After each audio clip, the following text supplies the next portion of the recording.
કહેવું છે કે આ વર્ષે 150 વર્ષનો ગરમીનો રેકોર્ડ તૂટશે। અંબાલાલ પટેલ કહી રહ્યા છે કે ગરમી તો પડશે પરંતુ ખતરો વંટોળનો વધારે છે। એપ્રિલની ગરમી કાળઝાળ રહી, જો કે મે મહિનામાં 149 વર્ષનો રેકોર્ડ તૂટી 50 ડિગ્રી સુધી પારો ઊંચકાય તેવી આગાહી નિષ્ણાંતોએ વ્યક્ત કરી છે। 1912માં ડીસામાં 50 તો અમદાવાદમાં 47 ડિગ્રી ગરમી પડી હતી। જો કે અંબાલાલ પટેલનું કહેવું છે કે આવી ગરમી મે મહિનામાં નહીં પડે, પારો આશરે 43 ડિગ્રી આસપાસ જ રહેશે।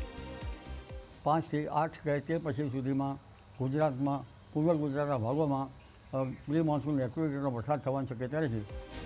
અંબાલાલ પટેલનું કહેવું છે કે 2 થી 4 મે દરમિયાન ઉત્તર ભારતમાં પશ્ચિમી વિક્ષેપને કારણે આંધી, વંટોળ અને કરાની શક્યતા છે અને ગુજરાતમાં 5 થી 8 મે દરમિયાન વાતાવરણ પલટાશે અને શરૂ થશે પ્રી મોન્સૂન એક્ટિવિટી।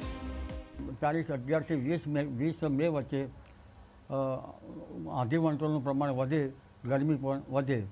મહત્તમ ઉષ્ણતામાન લગભગ મધ્ય ગુજરાતના ભાગોમાં 43 ડિગ્રી સેલ્સિયસ એની આસપાસ થવાની શક્યતા રહે। ભારે પવન અને આંધીની શક્યતા 11 થી 20 મે સુધી પણ વ્યક્ત કરાય છે, તો 23 મે આસપાસ આવી શકે છે અણધાર્યો વરસાદ।